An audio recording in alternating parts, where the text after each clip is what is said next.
Estou muito feliz de estar aqui, como o Ildebrando falou, né? Eu vim para Candeias ali nos meus 18 anos, quase 19. E, infelizmente, nessa semana agora eu fiz 34, né? Então, assim, não sou mais tão belinha assim. Mas estar aqui, principalmente nesse auditório, né? Eu acho que eu nunca preguei num culto aqui, só lá no domingo à noite. Aqui esse auditório é marcado por muita coisa legal na minha vida. Né? Eu cheguei aqui, unidade estava acontecendo, o encontro dos jovens. Então, estar nesse espaço, né? Não tem muitas pessoas que eu conheço, mas o espaço em si é o mesmo. Então, me traz muitas memórias boas, inclusive do verbo que a gente vai conversar hoje, né? Vocês estão aí vivendo um mês familiar de muitos verbos. Estive aqui domingo passado, lá no culto da noite, não pregando, recebendo, né, do nosso pastor. E ele trouxe o verbo aceitar e falou muito ao meu coração. E eu acho que de todo mundo que estava ali naquele dia. E hoje, né, essa semana, esses últimos dias, quando o Wildes, né, fez o convite para eu pregar, e eu estava pensando nessas coisas do verbo, um verbo que viveu ao meu coração e que eu vivi muito aqui nessa igreja, né? Não só nas relações, mas como um caráter de Cristo, foi o verbo perdoar. Né? E aí não tem como ter evangelho, ou igreja saudável, ou família saudável, sem perdão. Tem como? Tem? Só que assim, meu povo, é um verbo que é difícil de viver. É um verbo que parece que vai lá no âmago do nosso ser, né? E pede de nós, e exige de nós posturas, escolhas, princípios e posicionamentos que parece que a gente se sente meio assim encurralado, injustiçado. É como se o perdão exigisse de nós uma força na mesa muito forte. E é verdade isso mesmo. Perdoar não é um verbo que a gente faz brincando. Perdoar é um verbo de gente grande, de gente adulta, de gente compromissada, não só com Deus, mas com o seu próximo. E esse verbo, ele passeia na minha vida, e sem esse verbo, inclusive, eu não teria nem aceitado pregar aqui esse domingo. Porque eu também preciso de perdão. Porque eu também preciso ser perdoado. E perdoada e perdoar não é um instante na vida. É um tempero dessa mesa que precisa ser diário nas relações. Se família é um lugar de amor, de aceitação, é também um lugar de muita ferida. Quem aqui nunca foi machucado dentro da própria família? Vão dizer que na nossa família nós experimentamos muitas vezes os maiores amores, mas também o quê? As maiores dores. Os adultos de hoje, né, nós carregamos a nossa família, muitas vezes, dores profundas que afetam não só o cotidiano, mas coisas sérias que a gente vai viver lá na frente. Liberar perdão, então, é um negócio assim que se a gente não parar para pensar, as feridas vão se ajustando. E é por isso que eu acho que o Wilde está trazendo nessa série verbos que sustentam famílias. Sem esses verbos, meus amigos, as famílias vão ficando assim como os ossos secos, sustentadas porque tem que estar sustentada e não sustentada porque decide, escolhe estar sustentada. O verbo traz ação, né? O verbo traz movimento. E aí uma pergunta que surgiu para mim, quando Deus falou esse verbo perdoar, eu estava preparando a mensagem, é: por que é tão difícil perdoar? Isso é bíblico. Se a gente consegue, assim, ver o ponto positivo, não, Bela, eu concordo com tudo que você está falando. É difícil perdoar, meus irmãos, porque nós somos um povo que tem ego.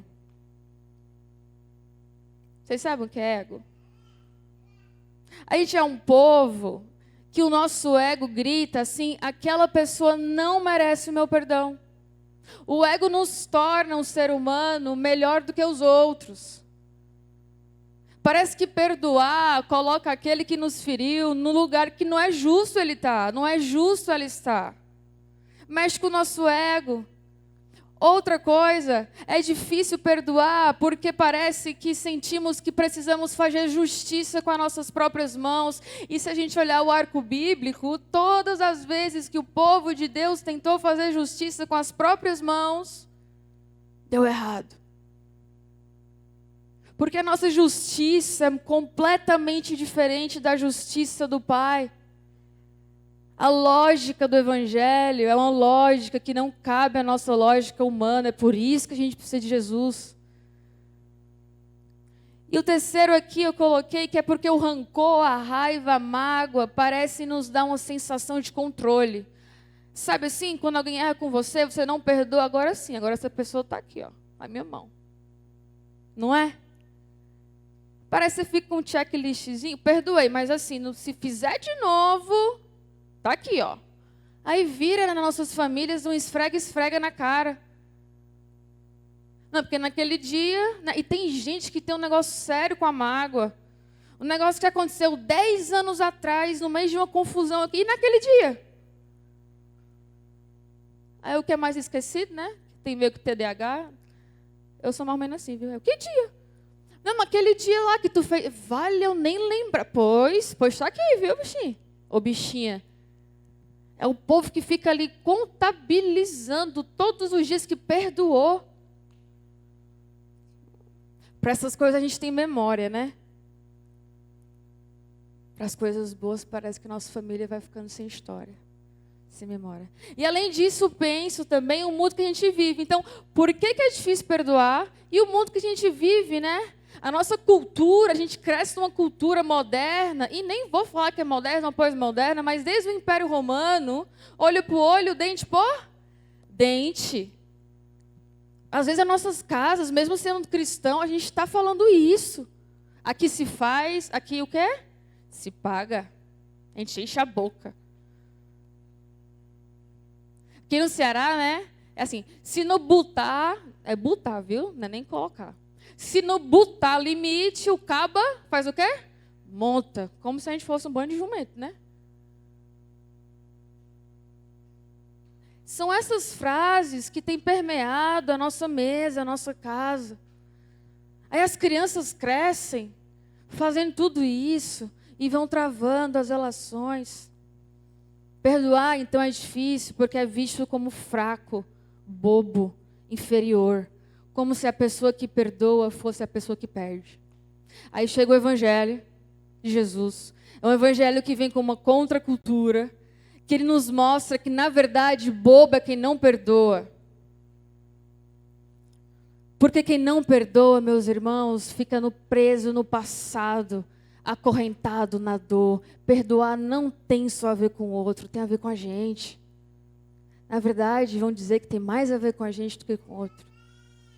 No Antigo Testamento, o perdão é geralmente ligado a Deus, em relação a Deus perdoando o pecado do povo.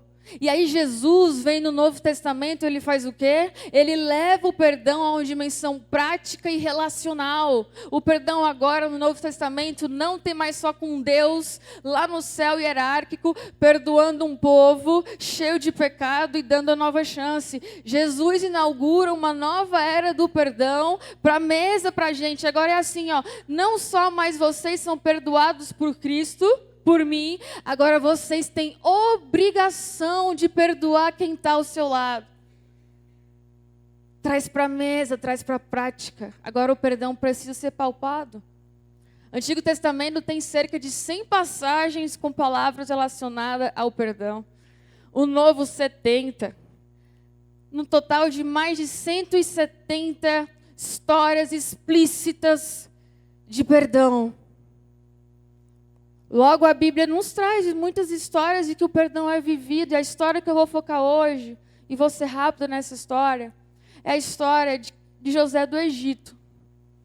Quem conhece essa história? Né? E quando eu fiquei pensando numa história sobre perdão, não tinha como trazer o José. Um homem que tinha todos os motivos para viver de rancor, mas escolheu o caminho do perdão. Revelando, libertando e transformando a sua família. Revelando, libertando e transformando a sua família. Eu vou ler o texto aqui com vocês daqui a pouco, mas antes eu queria trazer um pouco de contexto disso rapidinho. José morava com sua família em Canaã, né, seu pai Jacó, e ele foi vendido como escravo pelos irmãos. Que bacana esses irmãos, né? Assim. Imagina assim, eles passando, né? Os mercadores passando, indo para o Egito. Aí chegam os irmãos assim, 11 irmãos, né? Vão dizer que foram só 10, que o irmão mais novo, Benjamim, estava envolvido. Né? Tinham ciúmes, movidos pelos ciúmes, pela raiva, porque José era como se fosse o preferido do pai e da mãe. Geralmente tem uma casa aí, né? Eu sempre brinquei com a minha mãe. Eu falei, meu irmão é preferido aqui, mas tudo certo. Ela rindo, ó. Não, meu filho, é porque dá tudo certo. Liberei perdão também. Estou brincando, mãe. Tem nenhum preferido lá em casa, não. Mas como se movido por essa raiva, por essa inveja do filho preferido, os irmãos ali se juntam e falam assim, ó, a nossa solução, olha que legal, a solução para a nossa raiva, nossa inveja, nossos ciúmes é vender o rapaz. Pronto, resolvemos. A gente faz isso às vezes como igreja. A nossa solução para não ter aquela pessoa que gera isso, a gente vai removendo. Na nossa casa a gente faz isso também. Então, esse contexto aqui, que um irmão é vendido por causa de inveja, né? Que José tinha sonhos proféticos e compartilhava isso, como se Deus fosse usá-lo para entregar coisas. Os irmãos não gostavam de ouvir isso, porque parece que colocava os irmãos num lugar de inferioridade. Então, movidos, né, pela inveja, tramaram a sua morte, mas acabaram lançando ele num poço vazio. E o venderam depois como escravo para esses mercadores que iam para o Egito. E lá no Egito, José também, coitado, passou por muita coisa. Eu vou ler aqui agora, mais ou menos, a parte aqui, eu vou focar no texto, tá? Que é a parte que José está lá no Egito já, passaram muitos anos, e está tendo uma seca, uma escassez. E o pai de José manda os irmãos irem lá no Egito, para onde José foi vendido, atrás de comida. Aí eu vou ler agora para vocês, que está aqui em Gênesis capítulo 45, versículo 1 ao 15, eu vou ler mais ou menos aqui esse encontro. Tá bom? Então passou, ele foi vendido, e depois os irmãos vão bater lá, sem saber que vão encontrar o José, e que estão indo lá pedir comida para quem vendeu eles. Vamos ler junto aqui. Capítulo 45, versículos do 1 ao 15. Então José não podia conter-se diante de todos que estavam com ele. José se tocou, né, que eram os irmãos, e clamou: saiam todos da minha presença. E ninguém mais ficou com ele quando José se revelou aos seus irmãos. Ele mandou todo mundo ali que estava com ele, né, os guardiões, os servos, sair, e pediu para ficar sozinho com os irmãos. E levantou a voz em choro, de maneira que os egípcios ouviram, e a casa de Faraó também o ouviu. Disse José aos seus irmãos: eu sou José, ainda vive o meu pai? E seus irmãos não puderam responder-lhe, porque ficaram atemorizados diante dele. Disse José aos seus irmãos: cheguem-se a mim, peço vós. E eles se chegaram. Então disse: eu sou José, vosso irmão, a quem vendeste para o Egito. Agora, pois, não vos entristeçais, nem vos pese aos olhos, por haverdes vendidos para cá, porque para a preservação da vida que me enviou adiante de vós. Porque já houve 2 anos de fome na terra, e ainda restam 5 anos, e que não haverá lavoura nem colheita. Deus me enviou adiante de vós para conservar vossa sucessão na terra, e para vos salvar a vida por um grande livramento. Assim, não foste vós que me enviaste para cá, e sim Deus. Ele me pôs por pai de Faraó e por senhor de toda a casa, como governador em toda a terra do Egito. Eu vou parar bem aqui agora. Depois a gente vai continuando. Vocês entendem aqui no texto o que é que está acontecendo? Você conseguiria fazer isso? Hein? A trama aqui, esse encontro, trouxe ao meu coração 3 pontos do perdão. Ponto 1 é o perdão que revela. O perdão tem a capacidade de revelar, de descobrir, desnudar o que está entre as relações. O versículo aí que a gente leu, 3 e 4, disse José aos seus irmãos: eu sou José. Ei, sou eu, tu lembra? Né? E ele fala ali no final, ali no versículo 4, aquele que vocês venderam ao Egito. Ele lembra aos irmãos. Aqui tem uma revelação do passado. Às vezes a gente acha que perdoar é colocar as coisas embaixo do tapete e fingir que nada aconteceu. José não, ele vem aqui, ele chora, ele grita, ele está na dor. O texto revela isso, ele não está, nossa, né, tudo certo. Não, eu estou na dor. Mas eu sou José. O perdão, então, o verbo perdoar da mesa, começa com revelação. José não esconde quem ele é, ele não apaga o passado, pelo contrário, ele nomeia quem ele é e ele nomeia a ferida. Qual era a ferida de José? Eu fui vendido, eu fui rejeitado pelos meus próprios irmãos. Nomear a ferida, meu povo, revelar, é muito doloroso, mas é muito importante na mesa. Ele faz isso com lágrimas, mas ele faz isso sem rancor. Você pode chorar quando doer, mas você tem que revelar isso na mesa.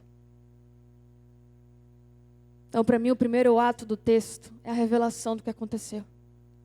Às vezes a gente mora em casa que ninguém fala, todo mundo pisando em ovos. Mas também não pode falar, porque se falar machuca o menino. Mas também se não falar, como é que eu vou viver? Aí fica, eu não falo, porque se falar vai machucar. O outro também fala, porque também... Aí fica um negócio que fica todo mundo assim na casa, ó. Vai ou não vai? Foi ou não foi? Eu conto ou não conto? Então o perdão é um convite para revelar as coisas que estão machucando nosso coração. Nem que seja em choro. Não é em grito. É em choro. O choro traz humildade para a mesa. É revelar em amor. O perdão revela por quê? 3 coisas. Revela a verdade da história. Revela o coração de quem perdoa. E faz o que mais? Revela a presença de Deus. Gênesis 45, versículo 8, ele fala: não foram vocês que me trouxeram, né? Foi quem? Deus. Olha que José está aqui falando para os irmãos, a culpa não é de vocês não, Deus está envolvido nesse negócio. Tem um propósito maior. Quando ele faz isso, ele traz Deus para a mesa. Agora, nessa mesa da família, não tem mais só José e os irmãos, parece que Deus está ali também, participando do que está acontecendo. Em Lucas 8,17, Jesus disse: pois não há nada oculto que não venha a ser revelado, e nada escondido que não venha a ser conhecido e trazido à luz. A luz aqui em Lucas, em Cristo, é essa luz que revela na mesa o que está acontecendo. É por isso que Jesus é o caminho, a verdade e a vida. Jesus entra na nossa casa revelando as coisas que precisam ser conversadas, perdoadas, tratadas. Por isso que o revelar e o perdoar, eles precisam caminhar lado a lado. Tem um teólogo que eu amo muito, N.T. Wright, ele vai dizer que na revelação de Jesus, vemos a realidade última de Deus, que não é poder ou violência, mas o amor vulnerável que perdoa. Jesus tinha todas as razões para ser violento, não perdoar a gente. Mas de uma forma vulnerável, indo para a cruz, Ele nos perdoa. Quando perdoamos permitindo que a verdade venha à tona sem medo, o perdão nos convida, meus irmãos, a sermos corajosos. A transparência. Ele revela que não estamos sozinhos na dor, mas que Deus está presente, conduzindo tudo para o bem, mesmo quando tudo é dor, mesmo quando tudo é mágoa. A gente pode confiar nesse tipo de perdão do Evangelho. A gente pode ser bobo, a gente pode ser besta com Jesus. Fica sendo bobo mesmo, é só mesmo, perdoe mesmo. O ponto 2 aqui para mim no texto é que o perdão, além de revelar, o perdão liberta. Ele não só revela o que está no escuro, mas ele liberta.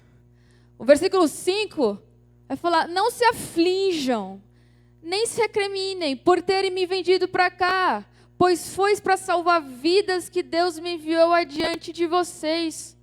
Por que liberta, Bela? Olha o que José está percebendo. José percebeu ali que no começo da conversa do texto, os irmãos ficaram amedrontados. Meu pai é José, e agora? Tem uma vergonha. O pecado traz uma vergonha para a gente. José estava machucado. Ele não tinha vergonha, não. Era mais fácil para ele ser corajoso e iniciar o ato. Ele que inicia o ato. Não são os irmãos que batem na porta. Meu Deus, José, cara, foi mal. O pecador, todos nós, diga-se de passagem, mas aqui no texto, a drama, a narrativa do pecador aqui são os irmãos. O pecador, ele fica encabulado. Como é que eu vim pedir comida para o cara que eu vendi? Não é nem o cara, né? Por meu irmão. Aí José, na sua sensibilidade em Cristo, ele faz o quê? Ei, não se aflijam, não. Ele percebe que aquela relação está travada. E que se ele não se antecipa em libertar, em liberar, o enredo da história podia ter sido outro. Os irmãos de José estavam presos há anos em culpa e vergonha. Você está, meu irmão, preso, presa, em culpa e vergonha, andando cabisbaixo, aprisionado com a sua esposa, aprisionado com o seu marido, com o seu filho, com a sua filha. Essa prisão de quem não pede perdão vira depois um peso da culpa e do medo. José poderia também estar preso na culpa e do medo pelos irmãos, ou preso na mágoa, no ressentimento, no rancor. Entende que essa drama aqui coloca uns na culpa e no medo e coloca uns na raiva e na dor. Aí quem vai resolver isso? Porque se de um lado tem gente com raiva e com dor, e do outro tem gente com vergonha e com culpa, está paralisado. Não tem nenhum ingrediente na mesa que seja de Cristo, porque Cristo não traz culpa, Cristo não traz medo, Cristo não traz rancor, Cristo não traz ressentimento. Cristo faz o quê com a gente na cruz? Faz o quê? Perdoa. Isso gera o quê? Libertação. Do quê? Das nossos medos, da nossa culpa, da nossa vergonha. Então precisa de um elemento nessa mesa que destrave a mesa toda. E o verbo que destrava a relação é o verbo, perdão não é verbo, né? Desculpa aí o povo de português, né? O que é perdão? É o quê? Oh, Deus. É perdoar, é a ação de perdoar que vai destravar. E quem vai começar isso? Os mais bobos. Pela cultura, né? Da lente do Evangelho. Os humildes de coração.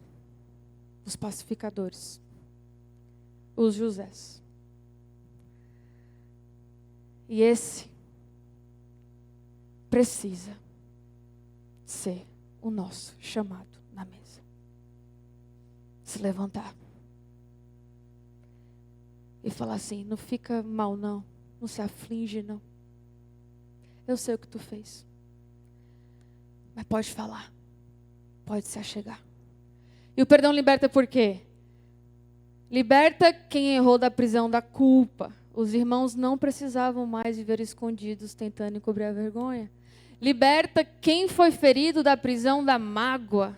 Não era só os irmãos que estavam se libertando. José estava sendo liberto naquele momento também.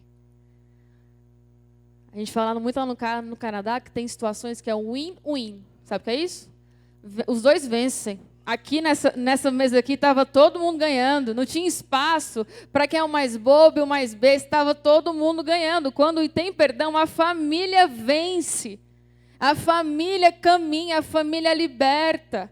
Liberta do quê? Liberta a família da prisão, da desconfiança. Só quando o perdão entra na cena, a relação pode ser restaurada e reconstruída. É uma nova chance para confiar de novo, para chamar de irmão de novo, para reconciliar. Sem perdão não há reconciliação. Se eu não tenho consciência que eu preciso ser perdoada e que eu preciso perdoar, não tem reconciliação na minha história com Cristo. Logo também não tem reconciliação na história da minha família, da minha casa. Fica todo mundo travado e a graça de Deus precisa ser na minha vida e na sua vida um rio que rompe, que limpa, que abre portas, que cura, que transforma. E o perdão, quando não está numa casa, nós temos uma casa paralisada, travada, doente, cansada, sem esperança, sem abrigo, sem Cristo, porque tudo que Cristo fez por mim e por você, meus irmãos,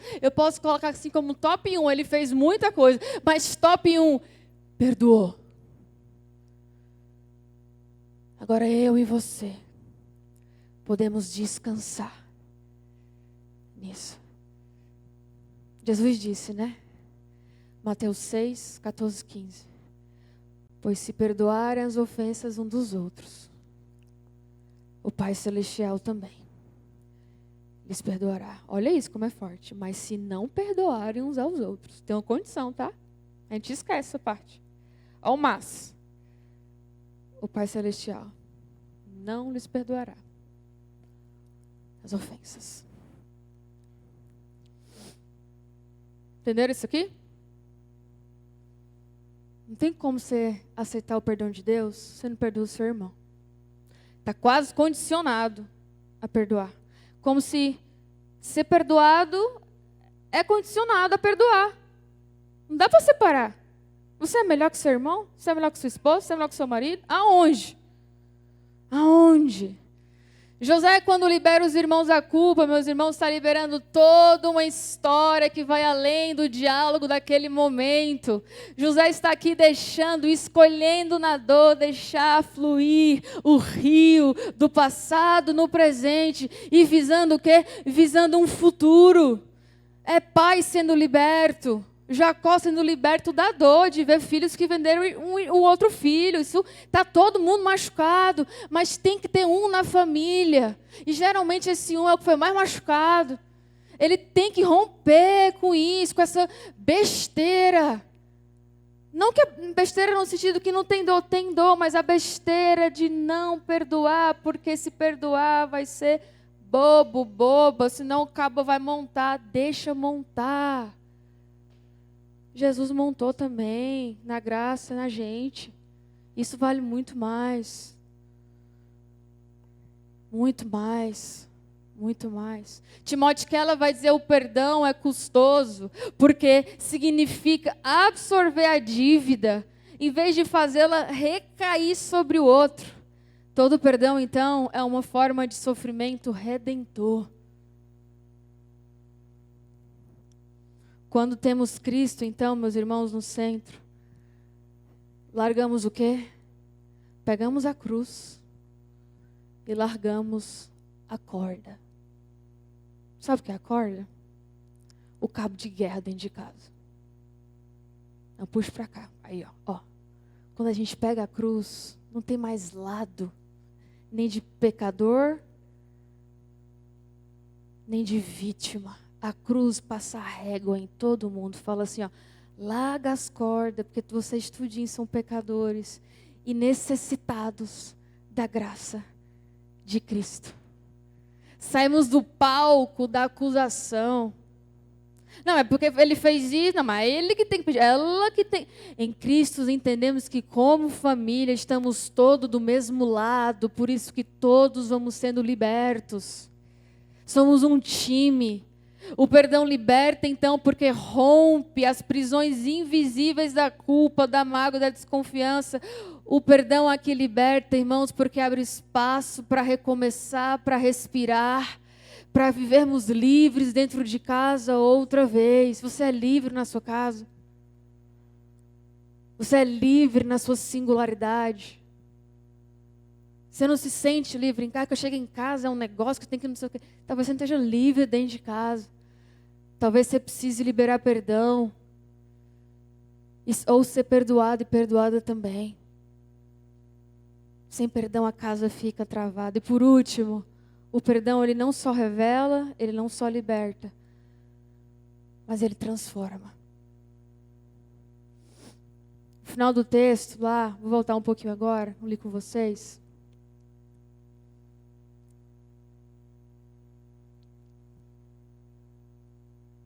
Vai dizer, isso para mim é a parte mais forte do texto. Versículos 14 e 15. Já o final dessa narrativa.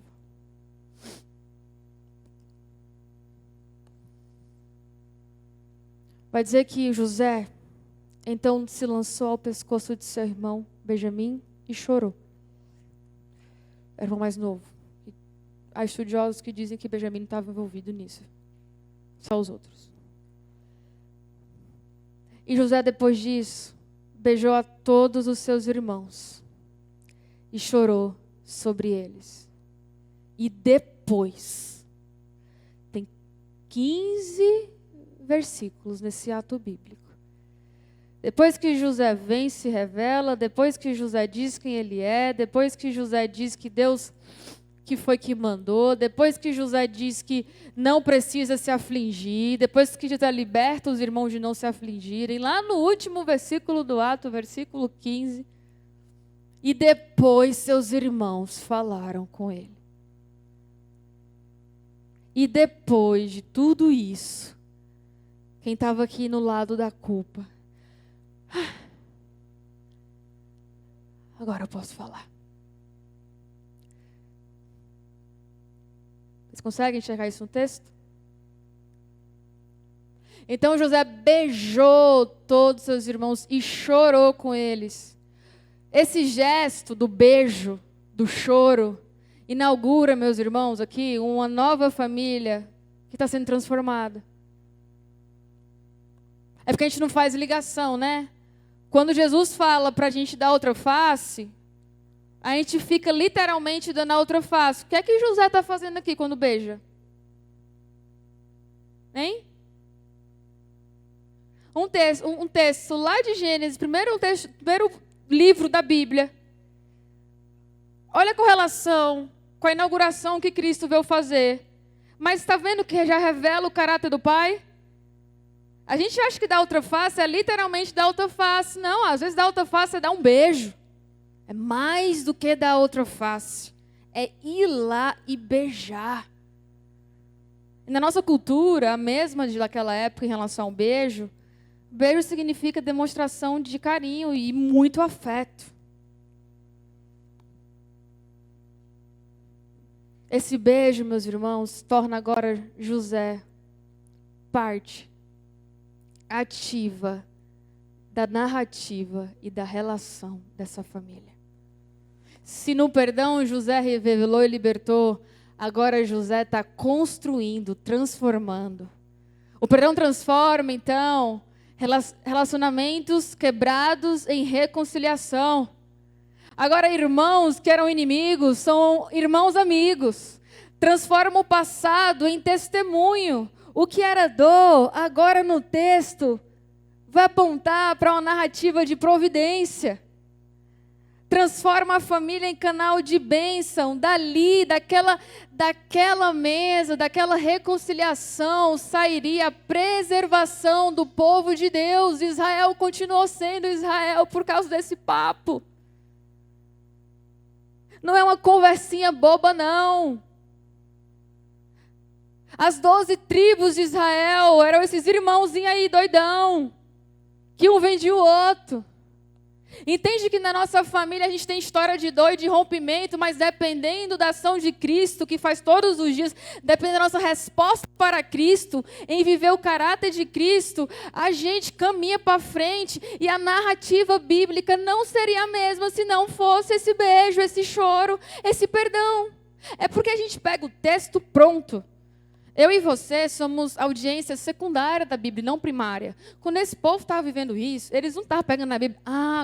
José leu a Bíblia. Eu sou o José. Então Deus falou para fazer isso assim, então agora eu faço. Não tinha texto. Era vida. É por isso que o texto é vida. Porque o texto não foi... As pessoas estavam vivendo e estava sendo tudo escrito. Entende? Então, veja, a gente vê o arco bíblico pronto. Eles não tinham pronto, eles nem sabiam o impacto que isso ia ter lá na frente. Mas honraram os princípios, os valores e, como vocês estão chamando nessa série, os ingredientes da mesa. Como perdoar. E caminharam. Jesus nos mostra na parábola do filho pródigo, não é? A mesma coisa? Quando o filho pródigo ali, Lucas 15, retorna, o que acontece? Estando ainda longe, seu pai o viu e, cheio de compaixão, correu para o filho, abraçou e beijou.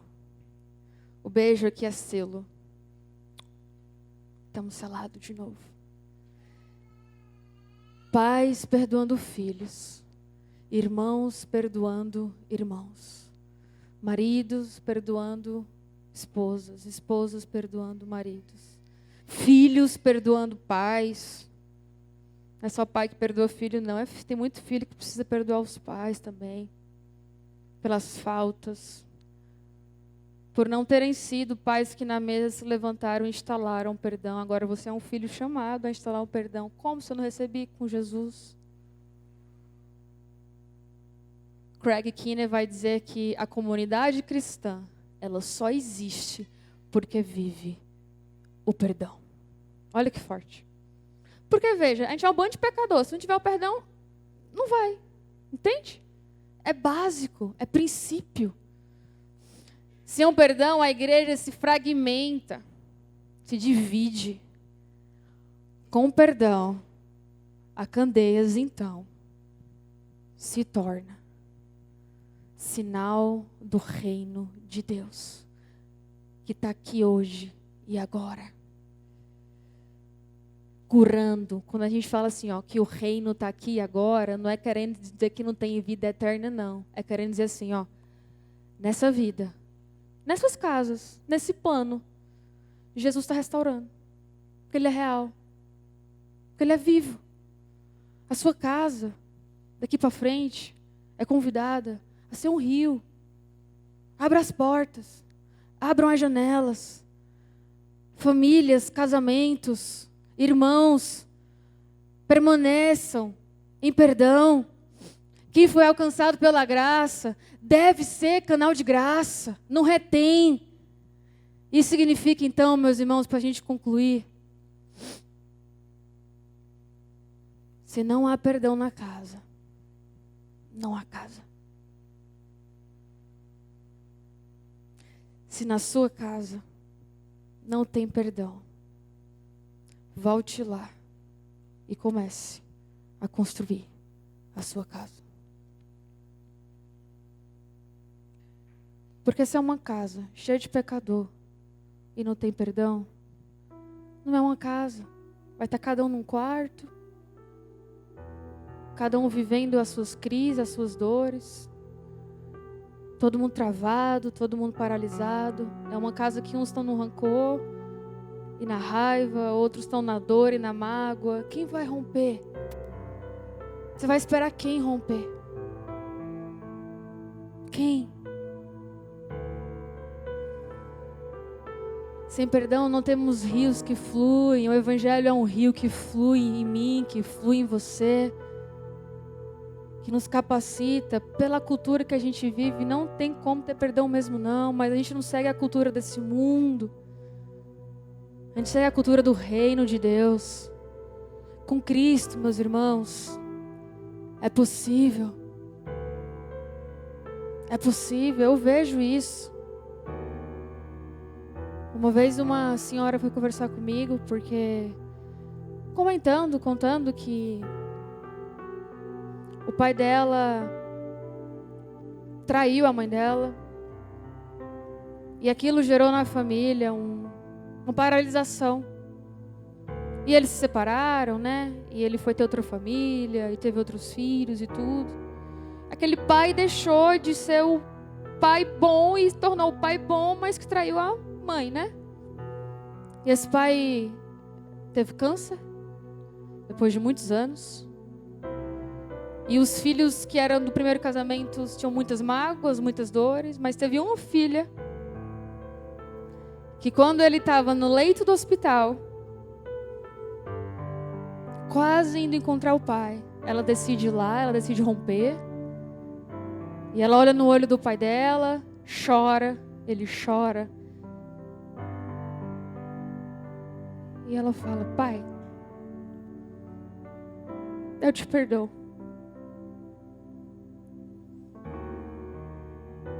Ele estava, o pai constrangido no leito do hospital, com câncer, né? Quase indo. Mas uma relação de um pai com uma filha, travada, sem rio, durante mais de 20 e poucos anos. Mas que ali, naquele leito do hospital, uma filha se levanta, verbaliza, revela, conversa, liberta. E a partir daí uma transformação aconteceu nela. E na história que ela conta hoje na casa dela, não é mais o seu avô, foi um pai bom, mas um marido X. O seu avô foi um homem segundo o coração de Deus. Um homem que erra, que peca, mas um homem de Deus. Veja Davi. Davi é a única pessoa na Bíblia que é conhecida segundo o coração de Deus, né? Que tem isso escrito. Aquela mulher sai dali, meu povo, outra. Não porque ela queria que o pai pedisse perdão para ela, mas porque ela perdoou, independente se o pai pediu perdão ou não. Perdão é coisa pra gente grande. Grande não no sentido de arrogância. Grande no sentido de humildade. Família sem perdão não permanece. Eu quero que a sua permaneça. Eu quero que a minha permaneça. Família sem perdão não resiste. Então talvez você tenha vindo aqui hoje para ser o José. E aí não se prenda a relação de irmãos não, tá? Qualquer relação na sua vida, vá pensando aí. Quem é que você tem que falar assim, se aproxime, venha. Quem é que você tem que beijar, abraçar, independente de... O perdão, então, meus irmãos, revela, liberta e transforma. Talvez hoje você é a pessoa que precisa liberar perdão, ou talvez hoje você é a pessoa que precisa receber o perdão. E na nossa vida toda, pelo resto da vida, a gente vai estar nos dois lados. A gente nunca está só de um lado, a gente está dos dois. E em todos os lados, em todos os casos, quero deixar isso com vocês hoje. Se vocês pegarem isso, eu vou ficar feliz. A resposta é a mesma. Olhar para Jesus, o nosso modelo perfeito, que morreu, morte de cruz, por amor a mim e a você. Um filho que vem e morre pelos irmãos. Se você pegar isso, se você segue Jesus, você tem que morrer pelos seus irmãos. Mesmo que os seus irmãos tentem matar você ou não morram por você. É difícil viver o evangelho. A gente está brincando de ler textinho, não. Né? A gente não vive isso só. A gente não vive isso só. Essa é a essência do perdão. E assim como José depois sustentou a sua família, e volta lá, e sustenta, inaugura a nova transformação. Você é escolhido por Deus para libertar, para transformar a sua casa. O perdão não é apenas uma ideia bonita ou uma teoria que estudamos, é um verbo vivo em Cristo.